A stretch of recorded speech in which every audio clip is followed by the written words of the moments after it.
이나 고양이 떠받들기, 패스트푸드점 내에서 내 밥 나르기 등 반드시 해야 하지만 대가는 받을 수 없는 일들을 매일같이 행하고 있고요. 퇴투를 한 사람은 많지만 사회는 여전히 이것을 제약시하고요. 보수 언론은 우리 정부가 미국을 겁내지 않는다며 격노하고 있는 늘 평소 같은 이번 주 민주평톡에서 우리의 삶을 이야기합니다. 2017년 6월 네 번째 금요일에 그것은 알기 싫답니다.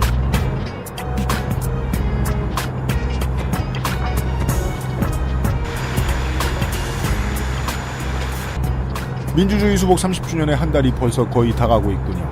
그것은 알기 싫다 229회 금요일 순서입니다. XSFM의 유승균 PD입니다. 잠시 후에 이번 주의 민주평톡 시간 시작하도록 하겠습니다. 그것은 알기 싫다는 용산의 숨은 보석 컴스테이션에서 도와주고 있습니다. XSFM입니다. 안녕하세요. 컴스테이션에 걸어다니는 콜센터 이경식입니다. 하드코어 게이머는 과소비를 해야만 할까요? 이것은 지난 4반세기 동안 인류가 스스로에게 던져온 질문이었습니다. 이에 대한 컴스테이션의 답은 있으면 써도 되지만 안 그래도 괜찮다는 것입니다. 16스레드의 옥타코어 CPU의 가격대도 더 이상 꿈이 아닌 세상. 정보를 구하실 시간이 없다면 컴스테이션에 문의하십시오. 비용의 합리성을 고려하신다면 컴스테이션에 문의하십시오. 011-892-5568로 전화 주십시오. 조용한 형제들은 폭주하는 주문에도 끄떡 없습니다.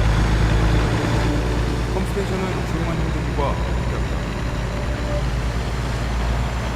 물론 비싼 걸 사면 B가 많이 떨어지니까 컴스테이션이 좋아할 수도 있습니다만 이경식 사장은 절대로 여러분들에게 비싼 그래픽카드를 요즘 사라고 말하지 않을 겁니다.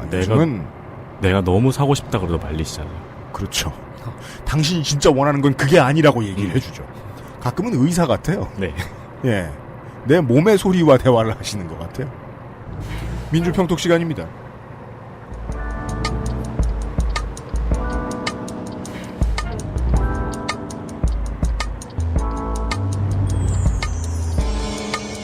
미디어 브리핑. 민주적이며 평화로운 뉴스 토크.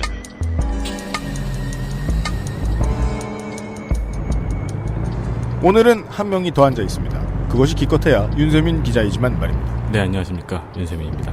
그 태투가 네, 계속 우리나라에서 이제 비합법화가 돼 있으니까 네. 크림 연고, 태투 전용 연고가 수입이 안 돼요. 어이구. 그래서 우리나라에 타투한 사람들은 전부 다 아기 습진 크림을 바르고 다니거든요. 땡판텐이라고. 네. 타투한 사람들 가방 뒤져보면 그게 다 하나씩 나와요. 아, 나도 지난번에 한번 놀러 가서 많이 탔을 때 그거 한번 사본 적 있어요, 약국에서. 네네. 네. 안타까운 일입니다. 아, 예. 그 얘기는 잠시 후에 할게요. 어제 앉아있던 손희상 선생이 그대로 앉아있습니다.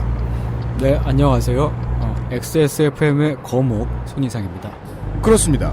실로 거목이심은? 네. 네. 거목은 거지 목숨이란 뜻이고요. 그렇습니다. 스톤콜드 도도님이 나와 계십니다.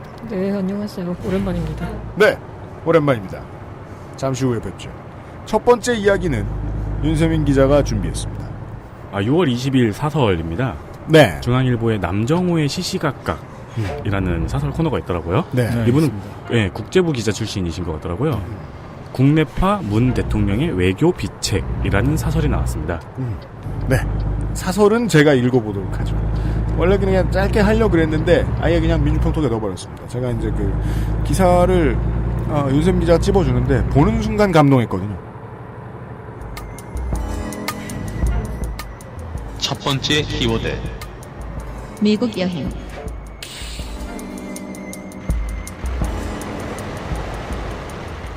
이분이 이제 그 보수의 심리를 과잉 대표하고 있다. 이런 생각이 들었습니다. 네. 네, 보시죠. 전임자 중 문재인 대통령만큼 외국물 못 먹어본 이는 딱 한 명 빼곤 없다. 이승만은 아예 미국 통이라 등극한 케이스. 일본 육사 출신 박정희. 일본 육사 출신이라는 걸 지금 미국물 먹었다고 표현을 하고 있죠. 아니, 일본물 그러니까 아니에요? 미국물이 아니고 외국물. 네. 그렇죠. 이게 외국물이면 일제감정기 국민들은 다 외국물 드신 거죠. 그렇다고 볼 수 있습니다. 문재인 대통령은 일제강점기에 태어난 건 아닌 걸로 알고 있는데. 네. 네. 그게 한인 거죠. 그랬으면 외국물을 드셨을 텐데. 미 육군 특수심리전 학교에 다녔던 전두환 노태우도 당시엔 드문 유학파였다. 이거는 맞는 말입니다. 둘 다 6개월짜리 군사교육을 특수전하고 심리전 교육을 2개 수료하고 1년 만에 돌아왔죠. 20, 30대의 국회의원이 된 김영삼, 김대중, 비즈니스맨 출신의 이명박은 업무상 해외 나들이가 잦았다. 박근혜도 프랑스에서 공부했다. 이것도 유명한 이야기죠. 프랑스로 유학을 가서 그로노블 대학교에 입학을 했는데 6개월 후에 어머니가 저격을 당해서 6개월 만에 귀국하였습니다. 그렇습니다. 그러니까 외국물을 드시긴 드셨어요. 네. 예외라면 문 대통령이 존경하는 노무현. 그도 취임 전까지 3번 외국에 다녀온 적은 있었다. 하지만 미국은 구경한 적도 없어. 박정희 이야기를 할 때는 일본 육사 출신도 외국물 먹었다고 인정을 해주잖아요. 그렇죠. 근데 지금은 갑자기 미국은 구경한 적도 없다고 미국이 튀어나와요. 아, 그러네요. 약간 변경되네요. 네. 예. 취임 전에 3번 외국에 다녀온 적은 있었다고 하는데 이것도 갑자기 안 쳐주기 시작해요. 아, 그러네요. 바빠서 본인이 퇴고를 못했을 수도 있긴 해요. 물론 이런 분들은. 갑자기 뭐 빵꾸 나서 원고 써라 이렇게 할 때도 많으니까. 에이 설마. 아니에요? 뒤를 보면은 어. 이거를 까먹었다고 하기에는 그래. 의도성이 있어요. 진행이 유려해요. 볼게. 대선 땐 해외 경험 부족이라는 공격에 시달려야 했다. 해명은 이랬다. 여행 가는 거, 교포사회에 후원회 만들러 가는 거, 미국 관리 만나 사진 찍는 거 외에는 다른 이유가 없는데 다 탐탁치 않았다고.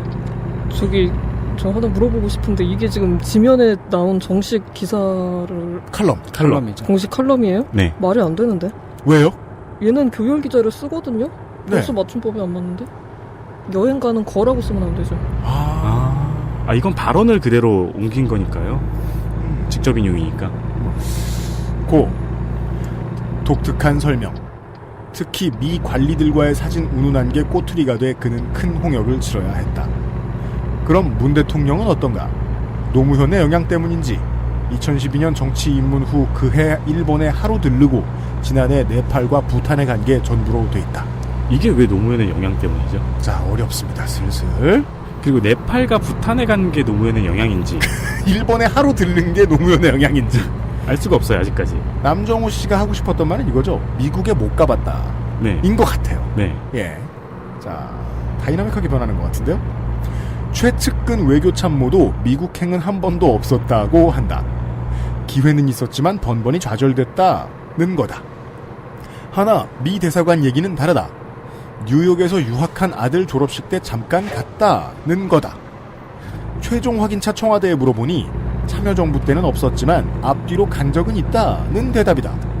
결국 최측근조차 모를 정도로 그의 해외 경험은 노출되지 않았다는 얘기다. 이런 숨기기 전략 덕인지 지난 대선 때 문 대통령은 해외 문외한이라는 비판은 피할 수 있었다. 이 문장은 이해가 되기 힘들죠. 일단 해외 문외한이라는 비판을 어느 정치인에게 해본 적이 있는지 모르겠어요. 그리고 숨기기 전략이 갑자기 나와요. 네. 그러니까 아들 졸업식 때문에 뉴욕에 사적으로 다녀온 거잖아요. 근데 그건 최측근 외교 참모가 알고 참고할 만한 해외 경험이 아니잖아요. 그렇죠. 그러니까 이제 뭐 기자라든가 누가 문재인 대통령이 해외에 가본 적이 있느냐 그러면은 그 사적인 여행은 빼도 되는 거잖아요. 근데 이게 갑자기 숨기기 전략이 돼요. 그리고 이런 숨기기 전략 때문에 해외 문외한이란 비판을 피할 수 있었다고 하는데 이게 되게 좀 기가 막힌 말인 거예요. 그러니까 예를 들자면은 윤세민은 강도짓을 한 번도 하지 않았기 때문에 강도라는 비판을 피할 수 있었다. 그거 맞는 말이잖아요. 논리 배우기 놀이네요. 네. 그러니까 좀 더 자세하게 쓰자면은 윤세민이 강도짓을 하지 않았다는 것은 알려져 있지 않다. 이런 숨기기 전략 때문에 윤세민은 강도라는 비판을 피할 수 있었다. 그러니까 누군가 강도라고 기재를 해줘야지 된다는 얘기네요. 아니 그리고 이 말은 문맥상으로도 조금 틀렸어요. 해외 문외한이라는 비판을 피하려면 해외에 다녀온 경험을 숨기면 안 되잖아요. 저도 그렇게 느끼는 거예요. 지금 이상한 게. 근데 네팔과 부탄을 다녀온 건 또 계속 무시하고 있어요. 아주 오래된 나쁜 버릇 중에 하나인 언론인들이 자기한테 와서 인사 안 했다는 이유로 괘씸죄로 칼럼 쓰는 경우가 있어요. 네. 그거는 복덕방에서 만나서 특히나 스포츠 기자들 많이 하던 짓거리인데 그것 때문에 김병현 선생이 종종 희생되곤 했죠. 뭔가 이게 복덕방이나 동호회 같은 데서 만나가지고 나 해외여행 어디 갔다 와가지고 자랑해본 경험 서로에게 그런 게 없다라고 타박하는 듯한 어감이 저는 느껴지는 거예요. 그때 누가 부러워하지 않으면 되게 약오르는데. 근데 하이라이트는 이 다음입니다. 하지만 대학생이 아르바이트 수입으로 미국에 놀러가는 세상이다. 도대체 누가요? 아예 한 푼도 안 쓰고 모으면 가능하죠. 웬만큼 살면서 미국 한 번 안 가본 이를 찾기란 힘들다. 저 안 가봤어요. 저도 안 가봤습니다. 여기 다 안 가봤다 애 한 표. 네. 미국에 가면 비슷한 생각이 들기 마련이다. 이거는 저희가 다 안 가봤으니까 못 해본 생각이겠죠? 예. 하늘을 찌르는 마천루, 대륙 한복판의 광활한 벌판, 그리고 곳곳에서 목격되는 풍요로움을 접하면 기가 질린다. 그런 후 이런 나라와는 싸우지 말고 원만하게 지내야 우리가 잘 살 거라는 확신을 갖게 된다. 야, 제가 여기 교열 기자로 일한 경력이 없는 게 정말 다행스럽네요.